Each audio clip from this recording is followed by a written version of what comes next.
Welcome to Author. My name is Sven Michael Davison, and today I have a continuation with Derek Taylor Kent. Today he's talking about his middle grade and children's books, and he'll cover his Scary School series, El Perro con Sombrero, and collaborating with Sherry Fink. So take it away. How did you get into writing? How did you decide that this was the career path you wanted? I've been writing pretty seriously since I was about 7 years old. I was like the kid in class who loved writing weird, crazy stories. And they were really long, like 10 times longer than everyone else's. Like I just wouldn't stop writing. I even liked reading the dictionary during free reading time. I like learning new words and trying to stump my teachers with them. And be like, what does this word mean? Webster's or Oxford English Dictionary? Which one are you going for? Whatever one they had in my class. I did have a book that my dad gave me once that was a book of just crazy words. Words like that I loved. It was like full of like the weirdest words in the English language that I loved to use. I think it was called, I always wanted to look up the word egregious or use the word egregious. So was that the first word you were using all the time in your teachers? Yeah, I remember. Nice. I remember in 4th grade, we had a writing assignment about write something about what you would do for your favorite food, and I wrote a whole story about it, about how I was like risking my life climbing up these big like kitchen cabinets to try and reach something like way up high up there. Not a cookie? Yeah, I remember it was super. No, I remember it was my favorite thing. I think I called it sliced noodles, although I didn't know what it was called. It was actually noodles Romanoff. Oh. I learned later it was like a cheesy, like macaroni and cheese kind of dish. And I remember I had to stay out of school for a few days because I got hurt. I had like stitches in my face, and so I was out of school for a few days. So you actually did this? You climbed to the refrigerator and you fell off, or you? No, that was a whole separate incident. Oh. That was from my imagination. I guess I got like bit by a dog. Oh, yikes. Yeah. So my teacher read the story to the class, and then like they wrote me a get well cards back, and they all told me like how it was like the funniest story ever and how much they loved it. And I was kind of just like known as like the writer guy always like after that. I remember I just like wanted to make my friends laugh through writing, and especially kids. I was always like good at making kids laugh. And as I grew older, it's just like still really good at it, like making my friends laugh, but especially making kids laugh. So I got really I rediscovered Dr. Seuss in high school. I got re-obsessed with him and his rhyming pattern. So I started writing this whole epic series it was like Wizard of Oz meets Lord of the Rings. But it was all in like Dr. Seussian rhyme. And, like that was what I thought I was going to do with my life, was write this series, but that didn't go anywhere. My mom was going to illustrate them. She was an artist for Disney and Star Wars and stuff, but she could never get anything done. Did she do one-sheets, or what was she doing? Yeah, she did a whole bunch of cool samples and pencils of it, and one really great color like cover for it. But yeah, that couldn't get going, and I was getting real frustrated by it. I'd written a whole bunch of them, and then I discovered Harry Potter. I was like, oh wait, that's what I should be doing. Novels. Forget these picture books where I'm reliant on illustrators. So I started writing what would end up becoming the Scary School series based on that. And then that finally hit. So that was a long time. That was like 15 years of work, of like kind of trial and error and struggle before I finally got the big book deal for Scary School. So what was the first book you submitted? Was it this one right here? So it was actually a totally different book. I wrote a book called what's now called Rudy and the Beast, My Homework Ate My Dog. And so I got my agent from that book. My agent loved it and submitted it to all the publishers, and HarperCollins really loved it. They were close to publishing it, but ended up passing because they thought it was kind of my title and sort of the storyline was screaming younger kids, like 7 to 8 year olds, whereas then the content was like more darker, like for more like 11, 12 year olds. So it was kind of not quite a good mesh. But they did really like the title, which was at the time, Scary School, My Homework Ate My Dog. Oh, okay. They said, we think a book about a scary school would be really good. Which the book, even though it was called that, wasn't really about that. It's like, oh yeah, that is a good idea. And so what that one took me, like my first novel, about 2 years of work on that, where I wrote the first draft, and then I had a really good editor read it, and then it was like a year of edits based on their notes before sending it out. Like I really wanted it in really good shape. But then I just killed myself writing scary. So once I had that bite of interest, I wanted to show them like how fast I could write, which I've always kind of been one of my strong points. So I wrote the next Scary School in about a month. Wow. And then I did about a couple months of editing on it before my agent would send it out. And did you involve a professional editor in that one, or you just edited yourself, or how did you? Yeah, my agent helps me edit some of my books. Okay. He did a little bit of work for me, and then usually I have friends. I had kids read it who are really big readers who know what they're talking about, who would give me really great notes. And I do have some editor friends too who would look at it. And when you say kids, are these like nieces and nephews, people Yep, you? they're my cousins. Okay, gotcha. They were my first sounding board, and they were fantastic. Awesome. They were so great, I put them in the books. They're characters in the book. Once we sent it out, it was just like a week later, and they're like, yes, this is exactly what we were looking for. Thank you. Here's a 3-book deal. I was like, oh, wow. That was amazing. It all just changed like that. After all that work and years of work on this book, it was just like a week later. It was all, everything happened. Very nice. Yeah. And on Scary School, was there something you did differently? Was there a different ending on there, or did you do anything with online presence? I thought for some reason you had done something. Yeah, I've always looking to do creative ideas that keep the experience going for readers. Like for Kubrick's game, we had the treasure hunt that happens after you finish the book. So for Scary School, the kids have to unlock the secret last chapter on the website. So they have to go to the website and do a little quiz that one of the scary teachers, a vampire teacher, gives to them, which unlocks the secret last final chapter. There's also a lot of fun stuff on the website that they can discover once they're there. Like you can tour the school, meet the students and teachers. There's even a video game they can play, and if they beat the game, they win the weirdest trophy ever. It also leads them to write to me and tell me that they won it, which starts a whole communication channel that I can have with my fans. Oh, nice. Yeah. How many Scary Schools do you have right now? 4. 4, okay. So this is book 1 and 2 of Scary School. Gotcha. And that one, book 1, yeah, that one's done really well. It won a book award for funniest chapter book of the year. Oh, fun. Yeah.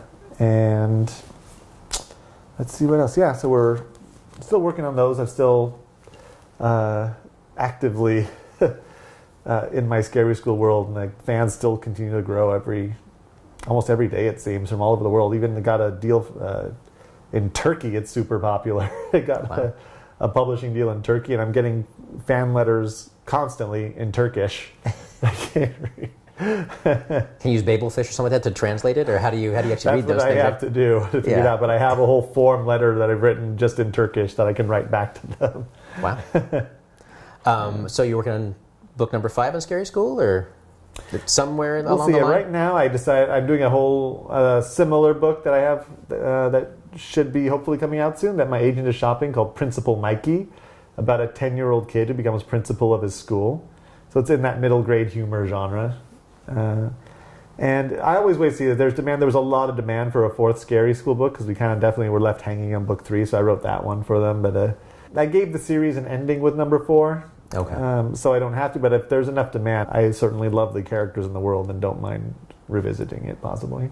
And does it take place in grammar school, or does it take place? Yeah, the characters are all 4th, 5th, 6th grade in there. Gotcha. Kind of going back and starting your writing, I mean, are any of those ideas or the Dr. Seuss mentality or that kind of channeling that part of your soul, has that come out at all? And yeah, this was actually the first picture book I got published, which is Simon in the Solar System, which I self-published. I wrote it as an extra credit project for an astronomy class in college. It's like Dr. Seuss in outer space.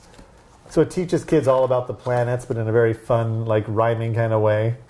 So look at the planets and all of the stars. There's Saturn and Neptune and Venus and Mars. The rest of the stars are a distance so vast, their light may take eons to reach us at last. This was hand-painted by like the #1 YouTube artist, Mary Doodles. oh, cool. And it won an award for best illustrations in a picture book. Like my heart and soul are still with rhyming. And the illustrations are obviously after you turned it in college. This was when you published it, right? Yeah. My professor loved it, though. I brought him a copy later because he's the star of the book, like a young version of my professor, Simon.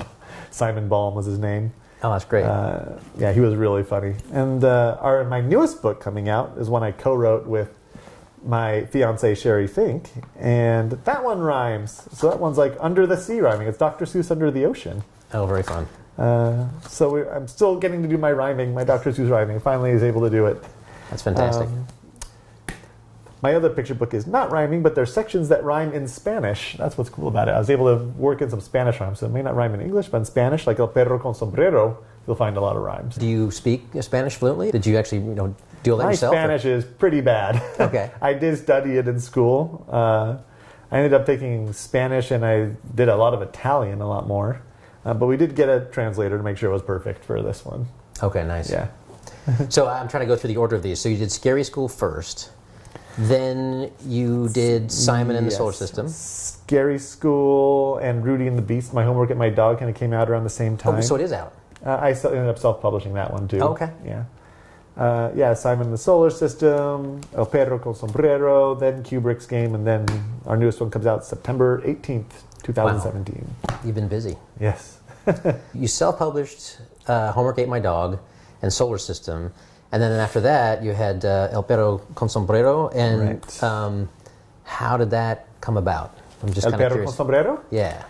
So this was great. I got my doggy who looks just like that. And I was just very inspired by him. He was just so silly and was making me laugh constantly. And I even had a cool, funny hats that he liked to wear. Saw him in the hats, and I said, hey, in Spanish they'd called you El Perro con Sombrero, the dog in the hat. And I was like, hey, has there not been a book done called that yet?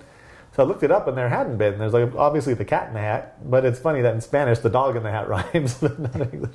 It hadn't been done yet. It's oh my gosh, I better do that before someone else does. So I just had the idea for the story about a homeless dog who lives on the street, doesn't have a family, but then a sort of lucky sombrero lands on his head and turns his life around and becomes a movie star dog. I kind of had that idea when I happened to be working on a movie set in Nicaragua where they speak Spanish. And I was just kind of in a culture shock there because when you walk around the cities that we were shooting in, there were just dogs everywhere. And they didn't have homes or families. They're just kind of this street dogs who lived amongst society. And so when I got back from that, I was that's what it was just in me, oh, I have to adopt a dog. Wow. Yeah. And you have an awesome dog. Yeah. So was this something that you pitched your agent first? Or how did that kind of happen? Another little thing that sparked it was in doing all my school visits for Scary School, I had been to a bunch of dual immersion schools where they speak English and Spanish simultaneously. And teach in both languages. So that had been a big thing, and there were just a lot more and more of them are being created and popping up, and there's a big need for bilingual kids books at those schools. They were telling me that. They were kept asking me for Scary School in Spanish too. So I thought, I had to have in my mind for the possibilities for bilingual books, and that just hit me. And so I sent it to my agent, and after writing it, and he sent it out, and there was a bidding war on it. It was my first bidding war I'd ever gotten on a book. Nice. Yeah, so multiple publishers were wanting it, Random and House, Penguin, and Holt Macmillan, and we went with Holt Macmillan. That was the best deal. Yeah. Nice. Yeah. And are there plans for any more El Perros? Yeah. Hopefully. I just finished one called Perro Noel, or Doggy Claus. Nice. So we're trying to get that out there right now. It's about Santa Claus's dog who decides to abscond with Santa's sleigh and deliver presents to all the dogs in the world. Very fun. Awesome. And same illustrator? Or do you not do an illustrator until it gets published? Or how does that work? Publisher. If I'm going with a publisher, they always choose the illustrator. Gotcha. Yes. You just send the manuscript and goes from there. Okay. Exactly. Were you happy with the illustrations on this one? I mean, were you involved in it? Or? Thrilled with all my illustrations, which is not always the case with writers, but Jed Henry did the illustrations for this, and I think they're just perfect. There's nothing I could think of that could be any better about them. And the Scary School books were done by Scott Fisher, who is just unbelievable. I think he's one of the best artists in the world, so it's also just couldn't be more thrilled with how he does illustrations. And there's a lot of spot art in these books. He's just so fantastic with the characters and bringing my visions to life and knowing what to illustrate. It's just, they're amazing. Awesome. Yeah. It's a puzzle adventure novel similar to Ready Player One, Da Vinci Code. It's about a college film student who discovers a mysterious treasure that Stanley Kubrick seems to have left behind, and the clues to find this treasure are hidden in his movies. So he goes on this daring adventure to try and find this treasure, only to find out there's some other dangerous groups that are also after it. They're worried about what it could be, and no one really is sure what it is. Like a race to the finish to try and solve all the puzzles that'll eventually unearth this mysterious prize.